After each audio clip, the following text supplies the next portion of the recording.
genética. E o que estuda a genética? A genética é a parte da biologia que estuda a hereditariedade e suas variações. Vá à janela e observe todas as formas vivas que nos cercam. As características de todos os seres vivos são determinadas pelas proteínas que eles produzem. Proteínas. Como essas proteínas são produzidas? Esse é o segredinho que eu vou contar para você a partir de agora. Existe um programa em cada ser, em cada célula, exatamente um programa genético para que as proteínas sejam produzidas. Aí você pergunta, para que servem as informações genéticas? As informações genéticas são, em última análise, uma receita para que as células produzam proteínas. E as proteínas nos caracterizam. Logo, eu posso afirmar que nós somos o que são as nossas proteínas. E, cara, você vai sair daí hoje fazendo aqueles exercícios de genética, aqueles que você acha tão difíceis, com tranquilidade. Só que para que você consiga realizar esse exercício, nós precisamos de alguns conceitos básicos. Anota aí, vamos começar com os conceitos básicos de genética. Primeiro, o que é gene? Gene é qualquer segmento de DNA, qualquer pedacinho que contém informação genética. E você já sabe que informação genética é receita para produzir proteína. Você sabe também que recebeu metade do seu patrimônio genético do pai e metade da mãe. Nós humanos temos nas nossas células 23 pares de cromossomos. Recebemos um conjunto de 23 do papai, um conjunto de 23 da mamãe. Nós chamamos de cromossomos homólogos aqueles que formam o par. E os genes correspondentes num e no outro, que determinam o mesmo caráter, são chamados genes alelos. Se eu medir o cromossomo e encontrar o local em que o gene está, eu chamo para a área física onde está o gene de locus. Só que o plural de locus, cuidado, não é locus nem locuses. O plural é loci, L-O-C-I. Agora imagine, por exemplo, que você tenha 2 genes para olhos azuis. Um que você recebeu do papai, um que recebeu da mamãe. Se os genes alelos forem iguais, o indivíduo é chamado homozigoto. Homo quer dizer igual, homo igual. Ah, mas se eu tiver um para olho castanho, para azul, professor, então para esse caráter você é heterozigoto. Hétero quer dizer diferente. Para cada caráter, você pode ser homozigoto ou heterozigoto. Evidentemente que você não tem dúvida, nem eu, nem ninguém, em relação ao homozigoto. Por exemplo, imagine um casal aqui em Curitiba, ou na sua cidade, recém-casado, olha, até se amam ainda. Ela viajou um monte, estudou nas melhores escolas, já viajou com a mãe, fez viagem internacional, você imagina, foi até o Paraguai comprar um tênis falsificado. Ele não teve a mesma sorte. Está começando a estudar agora que eles começaram a namorar. O sonho dele é ser centroavante do J. Malucelli. E eles querem ir ao mesmo programa, querem assistir um filme legalzinho hoje. Vai dar briga? Claro que não. Isso corresponde ao homozigoto. Se você tem os 2 genes para olhos azuis, evidentemente olhos azuis você terá. Aí você diz, professora, e o heterozigoto? Exatamente se o casal quiser fazer um programa diferente. Ela quer ir à ópera na quarta-feira à noite. Ele quer assistir J. Malucelli e Rio Branco no mesmo horário? Vai dar briga, professor? Olha que sempre tem uma vizinha atenta, hein? Você é monitorado 24 horas pela sua vizinha. Se eles brigarem e forem ao jogo, ela vai dizer, olha, safado, briga e ainda manda nela. Coitadinha, bem criada, educada, e agora esse safado ainda faz a coitadinha sair chorando. No entanto, se saírem para ir à ópera. O que a vizinha vai dizer? Olha, canta de galo, mas é um frouxo. No fundo, quem manda é ela. Exatamente assim funciona os genes. No heterozigoto, aquele que determinar o caráter chama gene dominante. Ele diz, ó, a característica é essa. Ah, professor, e o dominado? Esse chama gene recessivo. Lembre bem, para que um gene recessivo se manifeste, só na presença de um outro recessivo. É mais ou menos como uma pessoa tímida numa festa. O tímido, para se manifestar, só na presença de um outro tímido, ainda mesmo quando os dois já estiverem meio bêbados. Lembre, o dominante determina o caráter no heterozigoto. O recessivo só se manifesta em homozigose. Agora, preste bem atenção no seguinte. Todos os problemas de genética mandarão você calcular genótipo e ou fenótipo. O que é isso? Genótipo é a sua constituição genética. Se pedir para calcular o genótipo, eu quero aquelas letrinhas. A gente representa o gene por letrinhas. Lembra, genótipo é o que você é a sua constituição genética. E fenótipo, professora? Fenótipo é a sua característica manifesta. É o que você tem é o genótipo. O que você é fenótipo. Mas algo fundamentalmente importante você tem que lembrar. Até porque o pessoal pode falar em clonagem. O que você é, ou seja, o seu fenótipo, depende da ação do meio ambiente sobre o seu genótipo. Genótipo é um potencial. Fenótipo é o que você é. Logo, repetindo, o que é o fenótipo? O fenótipo, o que você é o resultado da ação do meio ambiente sobre os seus genes, sobre o seu genótipo, sobre o seu potencial. Agora, meu amigo, a gente já pode até treinar. Vamos fazer um exercício? Vamos? Então vamos lá, minha gente. Exercício 1. Atenção. Na genética, uma expressão bastante conhecida diz que fenótipo é o genótipo mais o ambiente. Essa expressão significa que, letra A, o ambiente altera o genótipo do indivíduo visando a sua adaptação.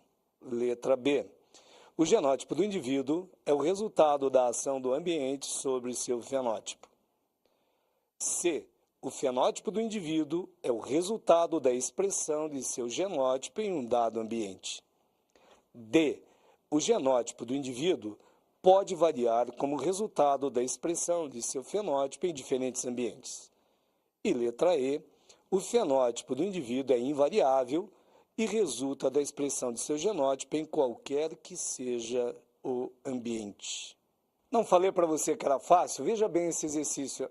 Nós comentamos há pouco que você é o resultado da ação do meio sobre os seus genes, sobre o seu genótipo. E o que você é o fenótipo. Portanto, o que é fenótipo? É o resultado da expressão dos seus genes num determinado ambiente em função da ação do meio sobre estes. Logo, a resposta certa só pode ser a letra C. Cuidado quando falar em clonagem. Clone é uma cópia genética. O indivíduo clonado vai ser igual ao original? Depende da ação do meio. A primeira lei da genética é a primeira lei de Mendel. Se você entender, o resto da genética resulta desta base.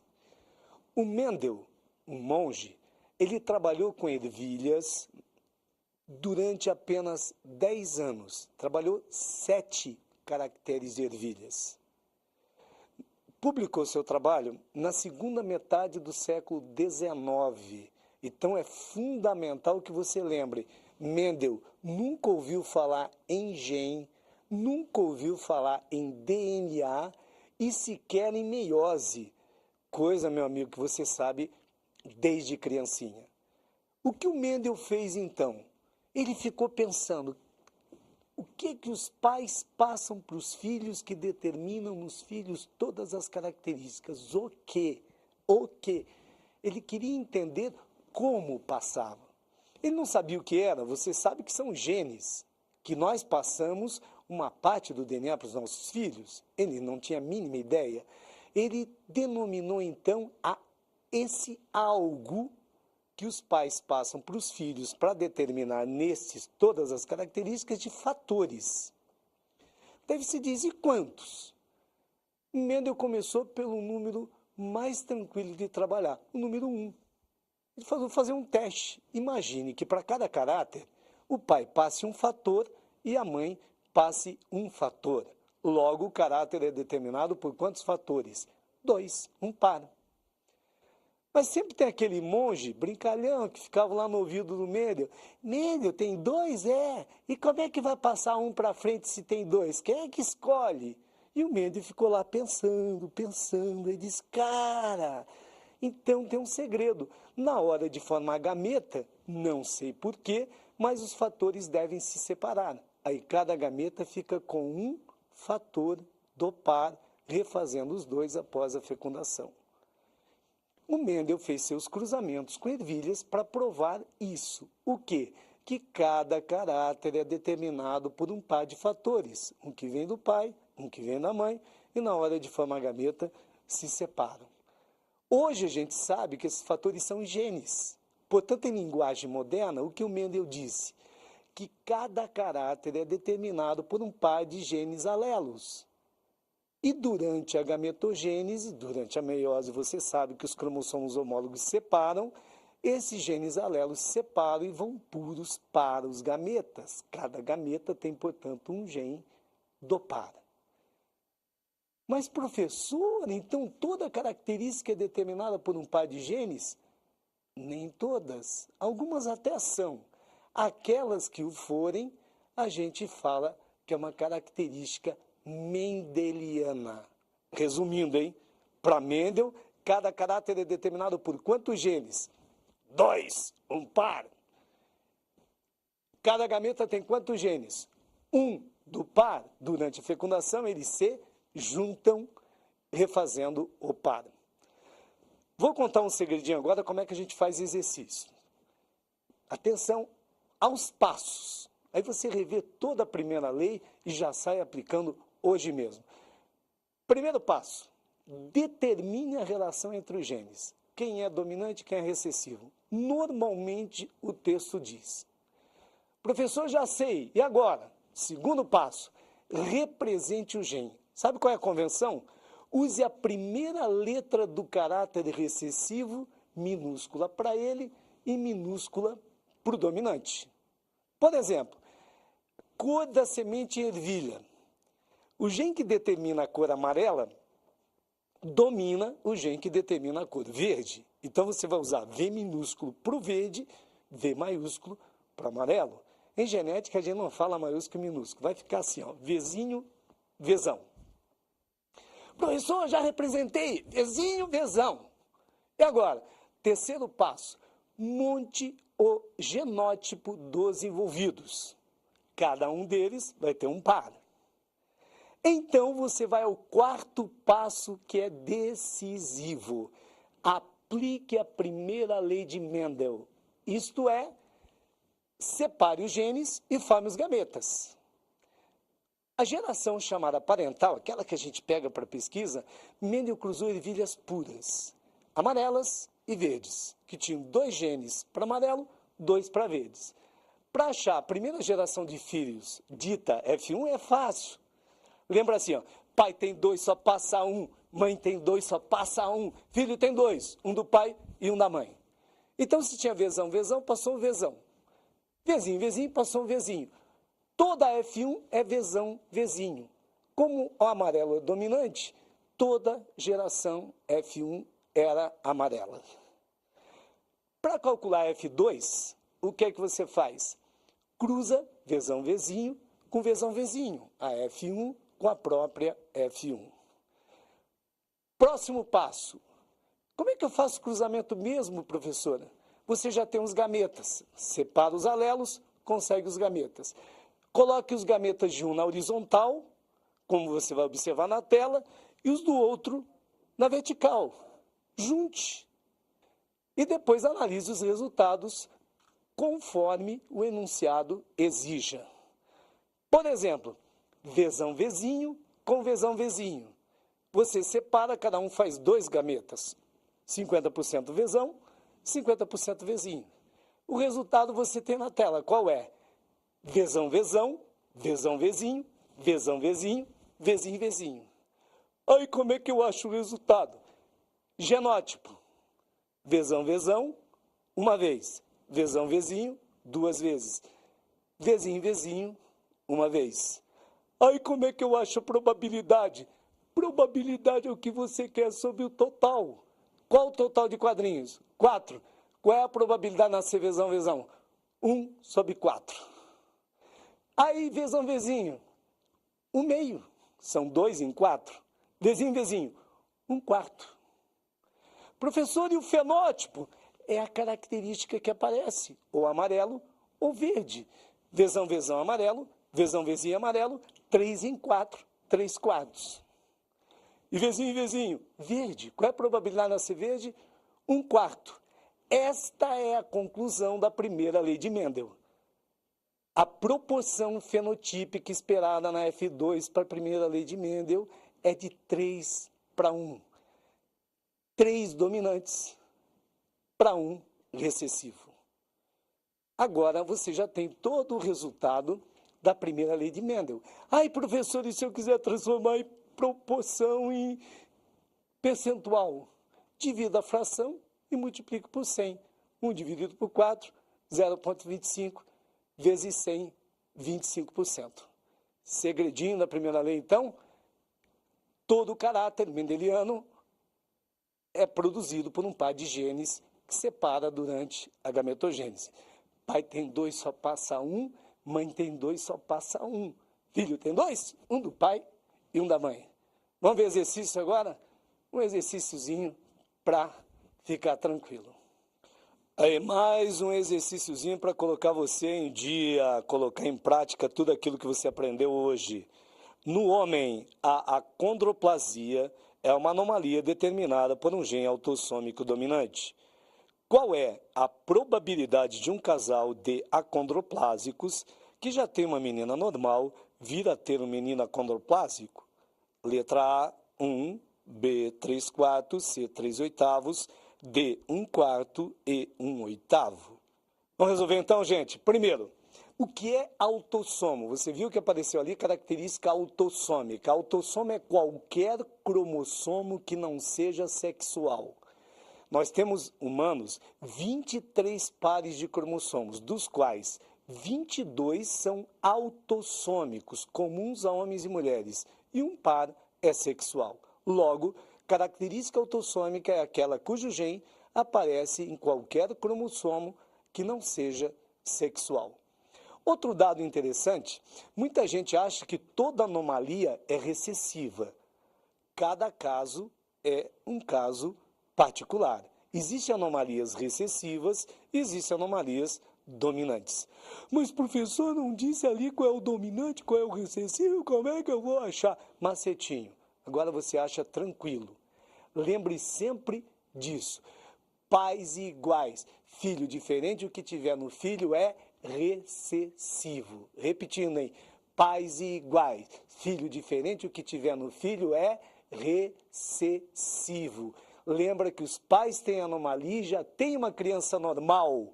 Então, a normalidade é recessiva e a acondroplasia é dominante. Ora, se os pais são acondroplásicos, desculpe, eles têm um Nzão. Por quê? Nzinho de normal. O normal é recessivo, logo eles são heterozigotos. Todo pai e toda mãe que são dominantes e têm um filho recessivo, automaticamente eles são heterozigotos. Logo, você já tem o genótipo dos dois. Nzão, Nzinho, com Nzão, Nzinho. E agora o que eu faço? A primeira lei de Mendel, cara. Separa a gene para formar gameta. Cada um tem 2 gametas diferentes, Nzão e Nzinho. E agora? Coloque no quadrinho de cruzamentos. Gameta de um na horizontal, do outro na vertical. Nzão, Nzinho, Nzão, Nzinho. Qual é o resultado? Olha na tela. Nzão, Nzão, Nzão, Nzinho, Nzão, Nzinho, Nzinho, Nzinho. Dentro do quadrinho estão os filhos possíveis. Ah, mas professor, então achei, a resposta não é 3/4. Não, ainda não, camarada. Lembra que eles não querem qualquer filho acondroplásico. Eles pediram um menino. Ai, como é que eu resolvo agora? Nós chamamos a isso de regra do E.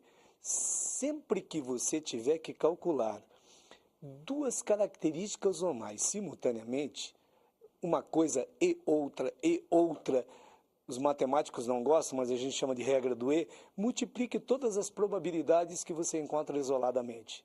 Por exemplo, qual é a probabilidade de nascer um filho qualquer acondroplásico? Você acabou de achar 3/4. Mas o casal quer um menino. Qual é a probabilidade em cada gestação de nascer um menino ou uma menina? 1/2. Logo, a resolução é 1/2 vezes 3/4. Resposta: 3/8, letra C. Regra do E, multiplica. Resumindo, pai tem 2, só passa 1. Mãe tem 2, só passa 1. Filho tem 2, um do pai e um da mãe. Outro, hein? Pais iguais, filho diferente, o que tiver no filho é recessivo. Vai lá, cara, exercício.